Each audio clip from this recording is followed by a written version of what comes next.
Back in 2019, I attended a climate rally as part of a global climate strike. That's me right there. No, not him. Not him either.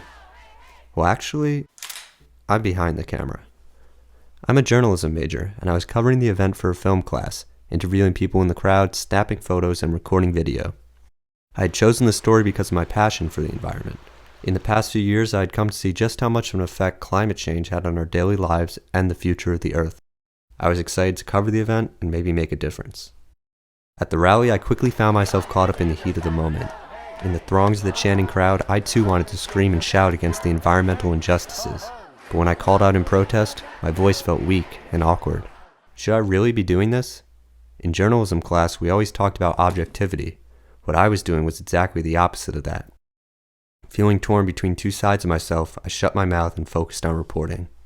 But that day got me thinking. What does it mean to be a journalist? What does it mean to be an activist? And can the two coexist? I set out to find answers. Luckily, a few weeks before the rally, Jeff Warlowski, an award-winning filmmaker and director, best known for his films Chasing Ice and Chasing Coral, came to my college. What I loved about his company, Exposure Labs, was that the filmmakers themselves were activists, either directly involved with the story they were creating or fighting to bring awareness to the issues they were covering.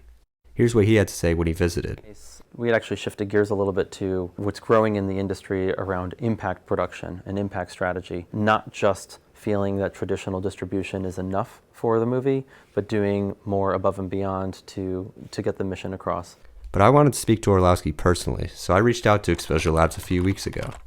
Unfortunately, he's a busy man, but thanks to the kind people at Exposure Labs, I was able to set up an interview with Stacy Picciolel, a co-producer on Chasing Coral, and Max Steinman, director of campaigns for Exposure Labs.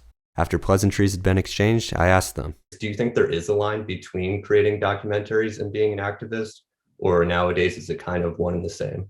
We have this opportunity in making films. We have this power to change minds and change behaviors. And that is a tremendous power that comes with great responsibility. I was also curious about how Exposure Labs got communities engaged with environmental issues and ensured activism continued after a film had premiered. We were really committed to trying to find kind of lasting ways of using the film rather than just like raising awareness. We did a statewide screening tour in South Carolina, hosting screenings in communities that typically were more skeptical of climate change. But I still had one last question. Chasing Coral had won numerous awards, was viewed by hundreds of thousands of people, and brought awareness on climate change to communities around the country. But the coral reefs were still bleaching, the oceans were still warming, climate change was more pressing than ever. If these great filmmakers couldn't solve these issues, what could I, a small college student, do? While one film can only hope to do so much, it's something that can be built on as well.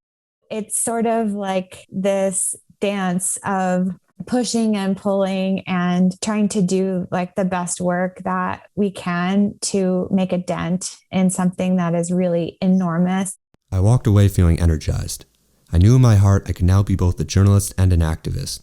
I also felt reassured that I could make a difference in the world, even if it was a small one. So I started working on this, to help others like me who might be grappling with the same questions I had. Personally, the next time I'm at a climate rally or creating a piece about the environment, these are the things that will run through my mind. How I can engage communities, inspire activism, and humanize these overwhelming issues. As I stand amongst the crowds in protest or put my pen to paper, one thing is for certain. I will not stay silent anymore.